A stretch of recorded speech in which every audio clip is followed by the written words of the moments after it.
in the mid-90s.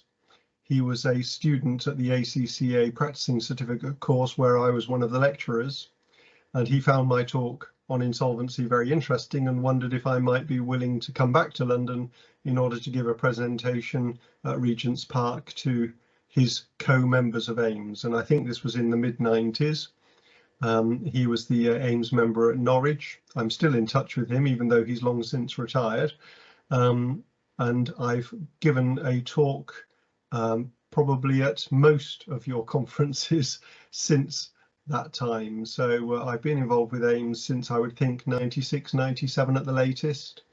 And I've been going strong with AIMS ever since then. And I've been very lucky to have that arrangement. The people at AIMS have been very, very supportive of me and my firm. And I hope that we've paid that back in dividends, as it were, by giving very good advice over the many years that we've been involved. So I was an insolvency practitioner in practice, and we have a number of offices around the country, and my co-directors, the directors that replaced me, have continued the relationship with AIMS, and they've recently been involved with an online video for your members. So hopefully that will persist for many more years to come. I've been an accountant for in excess of that time, but I've always specialised in insolvency. Unfortunately, I think the world of accountancy has got ever more complicated, and one of the great things we had by having a relationship with yourselves was that we could make the insolvency side of the accountancy profession very simple for your members, because none of them that I'm aware of ever specialised, but they always knew that if they picked up the phone, we would give them the best advice for them and their clients. The wonderful thing about the AIMS accountants that I've dealt with over the years is most of them were so proactively involved with their clients that they saw problems before they became disasters. And they were confident enough, having met me at conferences over the years, to just pick up the phone and ask a question. And we could normally sort out the majority of your clients' problems before they became disasters. And so the thing I would really commend AIMS members for is being so closely involved with their clients that they can see the problems on the horizon before they become fatal.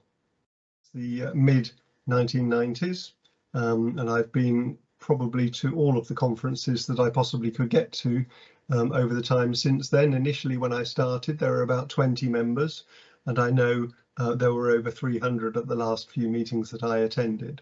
So AIMS has gone from strength to strength in the time that I've known them, and they have, if anything, become more professional, being more critical of the people that they take in as members, and it's all become far more, it's always been professional, but it's become far more regulated and controlled and quote unquote professional in the way that it has performed and the way that it has dealt with queries of any sort. The accountancy profession is always changing. It really is a minefield, and people do tend to specialise.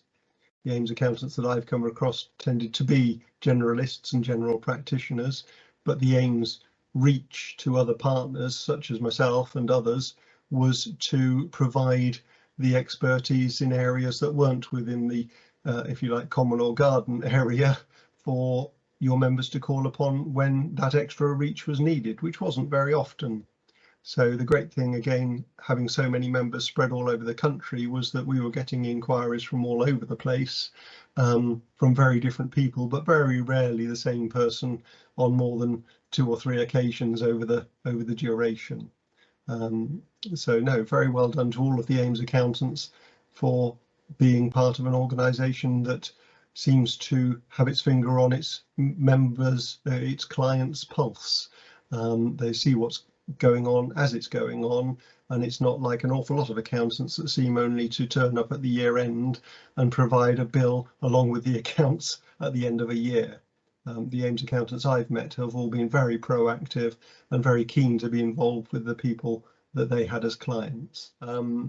They have provided me with an awful lot of inquiries and a few good referrals over the years. The good thing about the AIMS referrals that I got was most of them didn't turn into jobs for me, but that just helped me prove my credibility to AIMS, that I would always find a solution that didn't need my services if at all possible.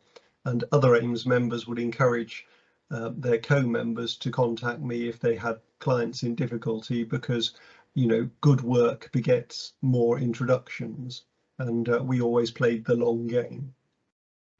I only ended my relationship with AIMS, and I'm still following you all on LinkedIn and things like that, and I get to like various bits that you put up from time to time.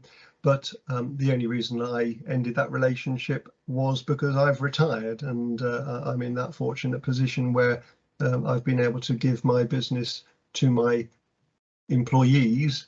I exited via an EOT, which means that my old firm BRI is now owned entirely by the employees, which is something I've been working towards for a long time, and delighted to have exited through that route. But what it does mean is that everybody in my organisation, just as everybody in AIMS hopefully has AIMS' best interests at heart, everybody in BRI has BRI's best interests at heart, because it's their business.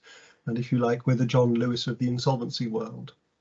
But what is continuing is wanting to keep good relations with all of the people we have a relationship with, and keep giving best advice. So we hope we can be here for another 30 or so years, providing good advice to yourselves, and we hope that you'll look to us for that advice. Nothing in it for me now in doing that, because I've long since done a runner and have retired now. So I'm enjoying a bit more leisure time than previously, but I wish you well for the next 30 years. I'm delighted that Simon Pocock from your Norwich office, as it then was one of my students at the practice certificate course. He passed the course, he passed on the referral, and I'm delighted to have been involved with AIMS for such a large part of the 30 years that you've been successfully trading. So congratulations on a milestone reached. I know it hasn't been an easy route all of the time, but here's to the next 30 years, and long may the relationships that you've forged continue for many more years to come. Best wishes to you all.